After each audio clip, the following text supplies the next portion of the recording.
Our own Andrew Whitman. He spoke with her earlier today. Andrew? And Rich, as you know, the Long Island Congresswoman has a very personal stake in this issue. She lost her husband in the 1993 Long Island Railroad shooting. Her son was severely wounded in that attack. It's the issue that led her into Congress and into politics, and she's been talking about gun control and gun safety ever since. I spoke with her earlier both about the current state of the talks on gun legislation and also whether she'd be willing to accept less than everything she wants in to get something passed. Here's just some of what she said. You've been advocating for greater gun control, greater gun safety. Do you think the nation is finally ready for that to happen? I do think the nation is finally ready for it, only because of all the different groups that I'm seeing coming in together on one message, which I've never seen before. Also that so many new members of Congress are actually fighting alongside of me. Tonight we're bringing in victims from all over the country to sit with us as the president speaks, and I'm happy to say that I have Chief Malvern, who unfortunately his uncle was shot right in front of my husband, who died. So yes, we've got people all over coming, and we have a chance. You know as well as I do, these things work in waves. They capture the national attention, and then all of a sudden people forget and they tend to move on. You think there's enough momentum behind the push for gun control right now in the wake of Newtown, in the wake of upstate New York and other places to get something done? I honestly do, because you have to understand this is 2 months now, that unfortunately since Newtown. And here you are asking me about that question, and media from all over the country is still asking that question.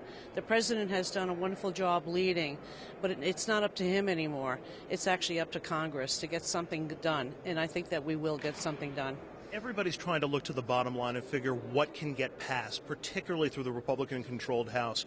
Would you be okay if you could get things like, background checks and a better computerized system, but maybe not assault weapons and not extended ammo clips? Is the perfect going to get in the way of the good here?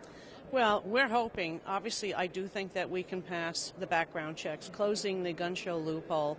I also think there's a very, very good chance on the Internet and gun trafficking. I really do believe there's going to be a lot done on that. The magazines, the large magazines, are the important piece, because it doesn't matter what kind of gun you have. If you cut down the number of bullets, then we know we can save lives. There is arguably a gun culture that exists and seems to thrive, particularly in inner cities and also particularly in very rural areas. How do you stem that sense that, they're not just abridging perhaps my freedom or my right to carry a gun, but they're abridging this culture that we've come to be enamored with? Well, again, we have the Second Amendment rights. So anyone that wants a gun to protect their home are perfectly allowed to keep that. What we're trying to do is stop the crimes that are going on in the streets, stopping the bad guys from getting the guns. We can do that. And I think that people have to understand, and you've got to understand, the numbers with the NRA members are extremely high on us doing something. These are hunters. These are sportsmen. They don't use the large magazines to go hunting. They're only allowed 3 to 5 bullets. So they get it, and that's the difference this time. And also educating them on, most of them did not know that everybody did not go for a background check. That is common sense.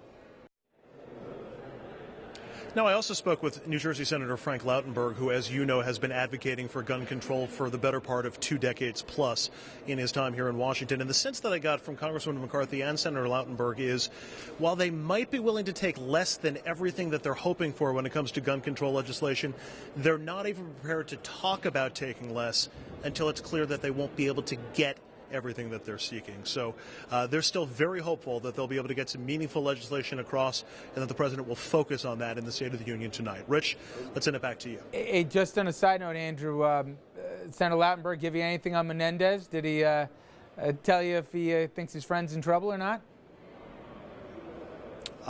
Because there were breaking news that was coming out as that interview was happening, so we didn't talk so much about Senator Menendez. We did talk about Cory Booker. Stay tuned to FiOS 1 for the latest on that, Rich. A lot of love there. All right, thank you very much, Andrew.